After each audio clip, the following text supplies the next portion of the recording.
Hi అండి. నేను గోధుమ పిండిని తీసుకొని చపాతీలు చేసుకున్నాను.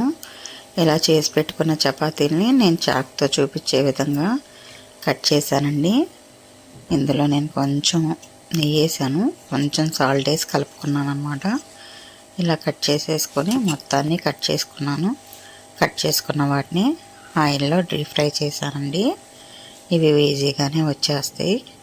నేను వీడియో నేనే తీసుకోవడం మూలాన మీకు అంత క్లియరెన్స్ ఉండట్లేదు. నేను వీడియో నేనే తీసుకుంటున్నాను, అందుకని మీకు ఒక హ్యాండ్తోనే చూపించగలుగుతున్నాను అనమాట. ఇలా చేసుకొని మొత్తాన్ని నేను వేడి వేడి నూనెలో డీప్ ఫ్రై చేసుకున్నాను. చాలా అంటే చాలా రుచిగా ఉంటాయండి. 1 కేజీ గోధుమ పిండిని మీరు కలిపేసుకొని ఇలా పెద్ద పెద్ద చపాతీలు చేసుకొని చాకుతో క్రాస్గా కట్ చేసుకోండి. కట్ చేసుకున్న వాటిని ఆయిల్లో డీప్ ఫ్రై చేయండి. డీప్ ఫ్రై చేసి గోల్డ్ కలర్ అంతవరకు వేయించుకోండి. వేయించుకున్న వాటిని పంచదార పాకంలో లైట్గా ఉండాలండి. పాకం ఓకే, పెద్దగా అవసరం లేదు. ఆ పాకంలో వీటి మీద పాకాన్ని వేసానండి. పిల్లలు తినడానికి స్కూల్ నుంచి వచ్చినాక చాలా రుచిగా ఉంటాయి, చాలా టేస్ట్గా ఉంటాయి. మీరు ఒకసారి ట్రై చేయండి. ఈ వీడియో కనుక మీకు నచ్చితే లైక్ చేయండి, షేర్ చేయండి, సబ్స్క్రైబ్ చేసుకోవడం మర్చిపోకండి. నేను చేసే ప్రతి వంటకాలని వీడియోలో పెడతాను, చూడండి. మీకు నచ్చితే లైక్ కొట్టండి.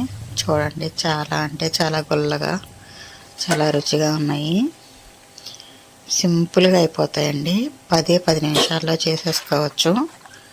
ఇలా వేయించుకున్నాను. మళ్ళీ కొన్ని వేయించుకున్న తర్వాత మొత్తం మీద నేను పంచదార పాక వేసాను. చాలా రుచిగా, చాలా టేస్టీగా ఉన్నాయి.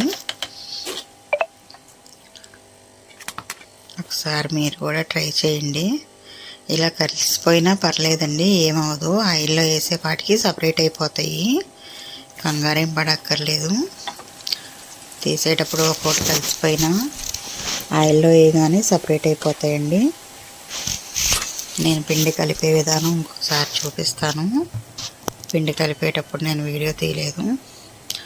ఇదిగోండి, పంచదార పాకం పెట్టుకున్నాను. పెద్దగా పాకంతో పని లేదండి, కొంచెం తీగ పాకం కూడా కాదు, కొంచెం తీగలాగా వస్తే చాలన్నమాట. మన గులాబ్ జామ్ కన్నా కొంచెం ఎక్కువ పాకం. చాలా రుచిగా ఉంటాయి. మీరు కూడా ట్రై చేయండి.